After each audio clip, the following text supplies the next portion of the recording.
The liver is the largest internal organ in the body, and the liver is the only organ in the body that has the ability to regrow.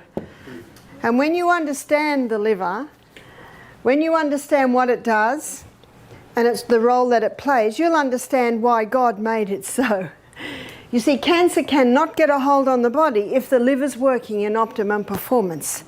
So those pieces of information alone make it a very important that we human beings know something about the house we live in, especially your liver. Your liver is under your right rib, and if it's not happy when you push it, it'll go, don't. Is that right?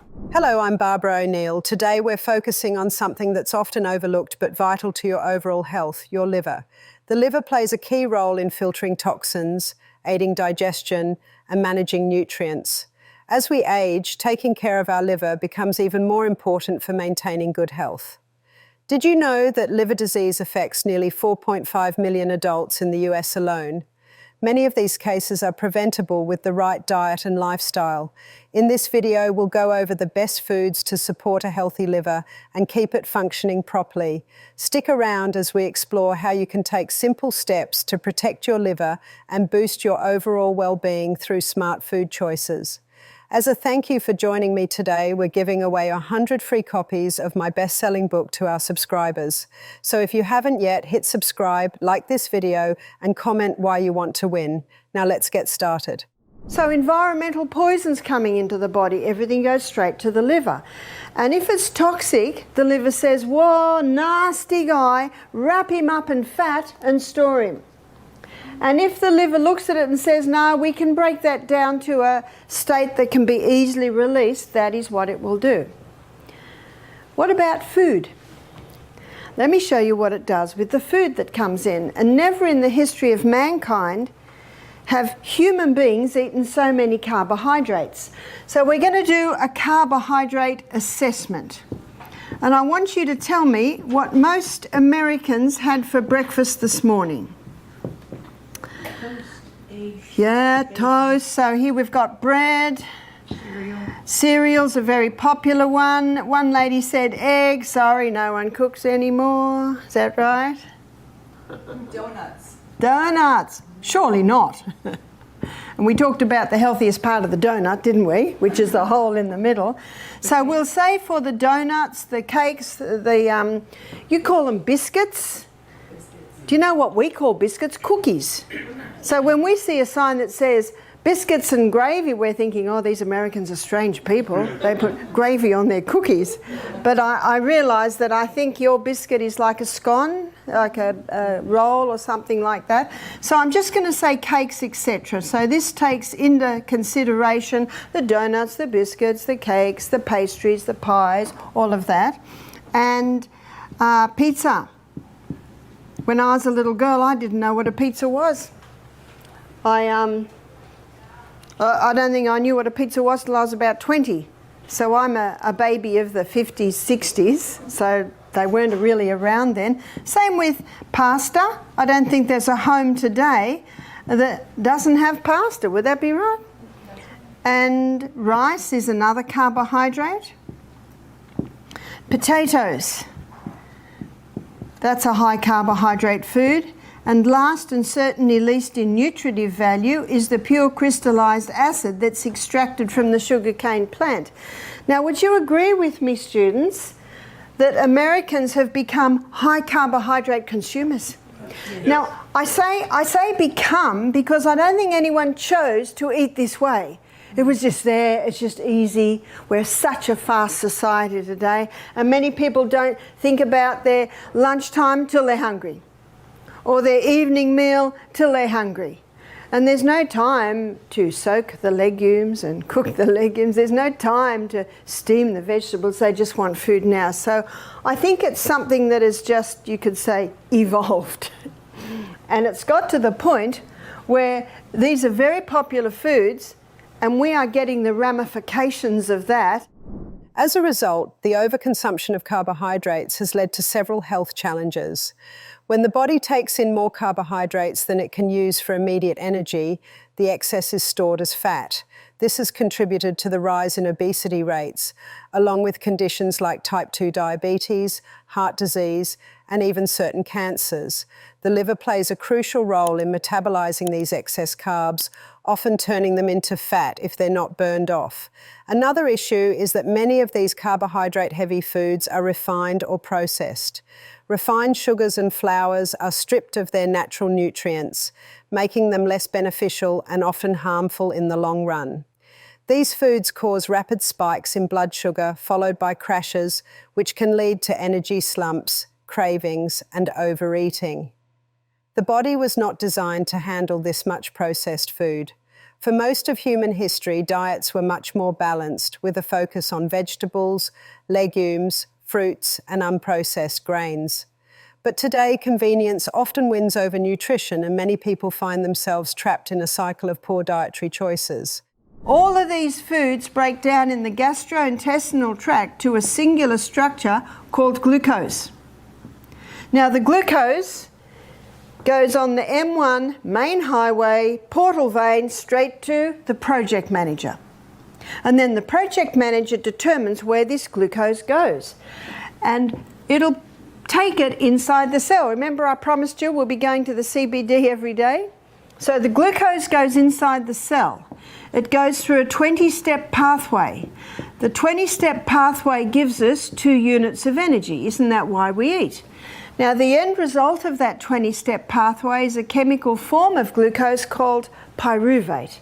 Pyruvate is the chemical form of glucose that gets fed into the next section of the cell, often called the powerhouse, because this little 8-step pathway delivers to us a whopping 36 units of energy. So the question now arises, why does a 20-step pathway only give us 2 units, and why does an 8-step pathway give us 36 units of energy? The difference is oxygen. This is called an anaerobic pathway, anaerobic because it doesn't use oxygen. It produces energy by the process of fermentation. That's where a cancer cell lives. Remember what we looked at yesterday? Doesn't like oxygen, consumes 15 times the rate of glucose because it's running up there. Interesting. This pathway is called an aerobic pathway. It's called an aerobic pathway because it uses oxygen. Tomorrow we're going to pursue that. But today we've got to stay on track. We're looking at the journey of glucose. So the first place that the liver will send the glucose, number 1, is to the cell to be burnt as fuel. But on a high carbohydrate diet, you got a lot of glucose left over. And so now the body stores it in what I call the most amazing fuel, quick fuel supply in the body. It's called glycogen. They're little molecules of glucose just sitting in your muscle cell waiting to be used. Do you wonder how you had the energy to exercise this morning? We only gave you broth last night. You only had aloe lemon water this morning, and yet you did it. It's because of your glycogen stores. They're already sitting in your muscle cell, and as soon as you move the body requiring more, they just pluck it through the energy cycle. Pluck another one through the energy cycle. What an amazing process. It actually brings me to that verse in the Bible at Psalm 139 verse 14, where the Bible says, I will praise you, for I'm fearfully and wonderfully made. Marvellous are thy works, and that my soul knows right well. So number 2, the glucose is stored as glycogen. I call glycogen the diabetic's best kept secret. Because if blood sugar goes low, what do? Get on the exercise bike. Release your glycogen stores. In fact, one young man, a diabetic, he said to me, why didn't anyone tell me about glycogen? Now I can understand his frustration because, wow. Let's go back to glucose. So on a high carbohydrate diet, we've still got glucose left over because the cell can only store so much. By the way, the liver stores a little bit, and this glycogen can be sent all over the body, whereas the glycogen that's in the muscle cell, it's like in a prison, it can only be used by the muscle cell. And when you think about it, that's the cell that has probably the most demand on it. So what's the body going to do with the rest? What's the liver going to do with the rest of the glucose? Well, we've got an amazing fuel depot, fuel supply. I call it the basement stores. You know what the basement stores are? They're the fat cells. The body's ability to store energy as fat is a crucial survival mechanism. When you consume more calories than your body needs for immediate energy, the excess is converted into fat and stored in fat cells. This process occurs primarily in the adipose tissue, which serves as the body's long-term energy reserve. Fat storage provides a way for the body to manage fluctuations in food intake and energy expenditure. For instance, if you go through periods of fasting or high physical activity, these fat stores can be broken down into fatty acids and glycerol, which the body can then use for energy. This conversion process, called lipolysis, allows your body to maintain energy levels even when you're not consuming food. Interestingly, fat is a more efficient form of energy storage compared to glycogen. While glycogen holds about 4 calories per gram, fat provides around 9 calories per gram. This makes fat a dense source of energy, which is why the body prefers to store excess energy as fat when glycogen stores are full. However, the balance between glycogen and fat storage can be affected by diet and exercise. A high carbohydrate diet may keep glycogen stores topped up, but if those stores exceed the body's needs, the surplus can lead to increased fat storage. Conversely, regular physical activity can enhance the body's ability to utilize both glycogen and fat efficiently. When you engage in exercise, your body primarily uses glycogen for quick energy, but as the duration increases, it shifts to using fat as a fuel source. This shift is crucial for endurance athletes who train their bodies to maximize fat utilization during prolonged exercise. By enhancing their fat-burning capabilities, athletes can spare glycogen for when it's needed most, allowing them to perform better over longer periods. 63% of Australians are obese or overweight. Whew. What's caused that? Here it is. It's the high carbohydrate diet. So the third place that the liver will send that excess glucose is as fat. Now what I've given you here is basic science. I might have mentioned earlier that I like to use the BHSC method: Bible, history, science, and common sense. So with history, we've got the history of people who never used to eat a high carbohydrate diet because people used to make what they eat. And that all takes a long time. So what did people eat a lot of? Well, Dr. Natasha Campbell McBride, in her book Gut and Psychology, she actually looks at the histories, and she said thick vegetable soups was probably one of the most common foods that people ate. You see, the mother would, on her fuel stove, would put it in the corner, and maybe she'd throw a bone or two in there as well, especially if they didn't have a lot of money, but the vegetables are cheap. So historically, people ate, on the whole, a lot of vegetables. And let's go back to even more primitive times when there wasn't refrigeration. If an animal was killed, they would dry a lot of it. They'd have a big feast for a couple of days, but they may not eat meat again for another month. What did they eat? A lot of vegetables, roots, things that they grew. So historically, you can see that. Now we're looking at scientifically. So when people are on this high carbohydrate diet, too much glucose is released. The body can only deal with so much, so it has to be stored in the fat cells. Now, Dr. Robert Atkins knew that science. So he looked at himself getting this, what we call spare tire. So he decided to do an experiment on himself. He decided to stop all carbohydrates. What did he eat? He ate a lot of vegetables, okay? And a lot of people don't realise that, with the exclusion of the potato. So he was eating a lot of fibre. And he knew also that the gastrointestinal tract needed to move through the next two food groups. He ate a lot of meat, butter, cream, cheese, eggs. So there was his protein. And meat, butter, cream, cheese, eggs was also supplying another food group, which was fat. Remember, he just experimented on himself. Few things happened. His weight just fell off. Why?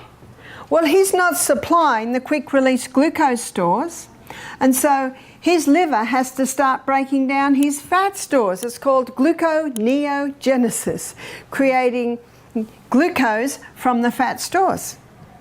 He was never hungry. Why? Because these are the three food groups that keep the food in the stomach longer.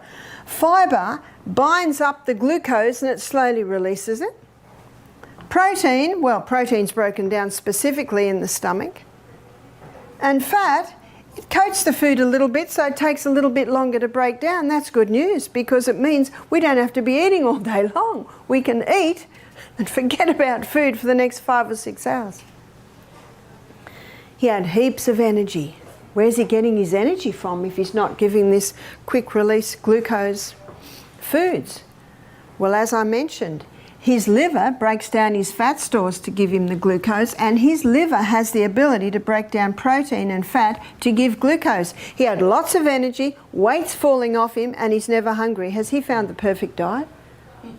Well, the 11 million people that it has been estimated has been helped by his diet. A healthy liver is essential for overall well-being, as it plays a crucial role in various bodily functions, including detoxification, metabolism, and nutrient storage. To support liver health, it is vital to focus on foods that can promote liver function and protect it from damage. One of the best foods for liver health is leafy greens. Vegetables like spinach, kale, and Swiss chard are rich in chlorophyll, which helps detoxify the liver by neutralising heavy metals and chemicals in the body. They also contain antioxidants that combat oxidative stress, a significant contributor to liver damage. Including a variety of leafy greens in your diet can aid in the liver's ability to process toxins effectively and promote overall health. Cruciferous vegetables such as broccoli, Brussels sprouts, and cauliflower are also beneficial for liver health. These vegetables contain compounds that increase the liver's ability to produce detoxifying enzymes. They also help reduce the risk of fatty liver disease by promoting the metabolism of fats. Regular consumption of cruciferous vegetables can enhance liver function and support its natural detoxification processes. Berries, particularly blueberries and cranberries, are rich in antioxidants that protect the liver from damage caused by free radicals. They contain high levels of anthocyanins, which have been shown to improve liver health and reduce inflammation. Adding a handful of berries to your diet can be a delicious way to enhance liver function while enjoying a sweet treat. Garlic is another powerful food for liver health. It contains allicin and selenium, both of which help cleanse the liver and support its detoxification process. Garlic can activate liver enzymes responsible for flushing out toxins and may help reduce the accumulation of fat in the liver. Incorporating garlic into your meals can add flavour and significant health benefits for your liver. Fatty fish, such as salmon, sardines, and mackerel, are excellent sources of omega-3 fatty acids. These healthy fats have anti-inflammatory properties that can help reduce liver inflammation and prevent the development of fatty liver disease. Omega-3s also promote overall heart health and support the liver's ability to manage fat storage. Including fatty fish in your diet a couple of times a week can be beneficial for maintaining a healthy liver. Nuts, particularly walnuts, are another great food choice for liver health. They are high in healthy fats, antioxidants, and amino acids, all of which support liver function. Walnuts in particular are rich in omega-3 fatty acids and glutathione, which can help detoxify the liver and protect it from oxidative stress. A small handful of walnuts as a snack or added to meals can provide significant benefits. Olive oil is known for its health benefits, especially for the liver. It is a healthy fat that can help reduce liver fat levels and improve liver function. The antioxidants in olive oil help combat oxidative stress, making it a great addition to a liver-friendly diet. Using olive oil as a dressing for salads or as a cooking oil can enhance the flavour of your meals while supporting liver health. Legumes such as lentils and chickpeas are excellent sources of protein and fibre. They can help support liver health by reducing the risk of fatty liver disease and improving overall metabolic health. The fibre in legumes can also aid digestion and help maintain a healthy weight, both of which are crucial for liver function. Turmeric is a powerful spice that contains curcumin, known for its anti-inflammatory and antioxidant properties. Curcumin has been shown to protect the liver from damage and may help improve liver function. Adding turmeric to your cooking or taking it as a supplement can provide significant benefits for liver health. Green tea is another beverage that has been linked to improved liver function. It is rich in catechins, antioxidants that may help reduce fat accumulation in the liver and improve overall liver function. Drinking green tea regularly can be a simple yet effective way to support liver health. Antioxidants, they basically mop up the free radicals, these free radicals. So what are the most potent antioxidants? Beta-carotene. Beta-carotene is found in all your orange and your green coloured vegetables. Have you noticed that every juice we give you is either green or orange or red? So we're supplying high beta-carotenes to you.